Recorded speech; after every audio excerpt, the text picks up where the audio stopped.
Hello, আজ আবার চলে আসলাম শ্বশুরবাড়িতে এসে। এবারে কলকাতা ট্রিপে আজকের মতন শ্বশুরবাড়িতে আসা আমার লাস্ট। আবার যখন নেক্সট টাইম আসবো তখন অবশ্যই আসবো, তবে এইবারের মতন আমার আজকে শ্বশুরবাড়িতে এসে আসা লাস্ট। তো এখন আমি গাড়ি থেকে নেমে হেঁটে হেঁটে যাচ্ছি আমাদের রাস্তা দিয়ে।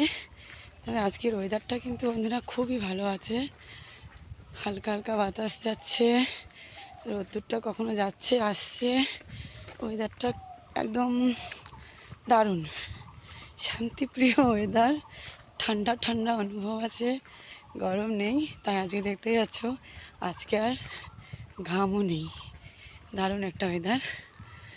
একটু রোদ উঠছে মাঝে মাঝে, আবার রোদটা চলে যাচ্ছে। তো অনেকটা রাস্তায় হেঁটে চলে আসলাম, তবে এখনও অনেকটা রাস্তা বাকি আছে। গতকালকের বৃষ্টিতে আজকের ওয়েদারটা অনেকটা ভালো আছে, অনেকটা গরম কমে গেছে।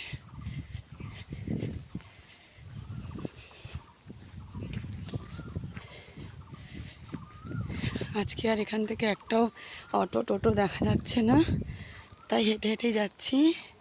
বেশিক্ষণ লাগে না, তবে কেউ সাথে থাকলে মনে করো কথা বলতে বলতে চলে যাওয়া যায়, তো বেশি টাইম লাগে না।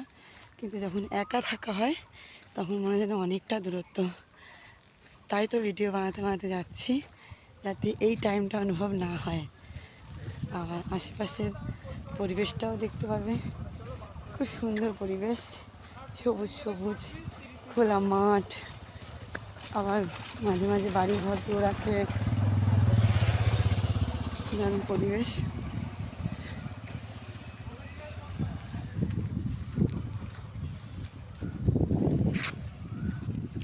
এটা অনেক বড় পুকুর ছিল, এখন আর জল নেই পুকুরটায়।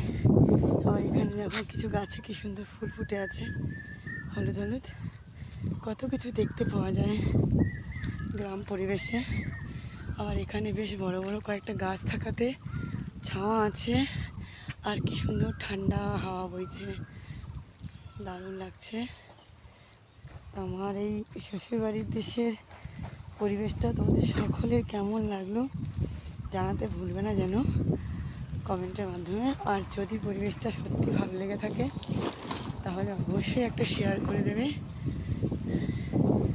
আর যেভাবে ভালোবাসা পেয়ে যাচ্ছি আশা করি সেভাবে পেতে থাকবো সবসময়।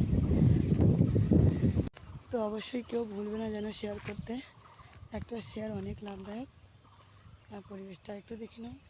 তো সবাই ভালো সুস্থ থেকো, ধন্যবাদ সবাইকে, টাটা, বাই বাই।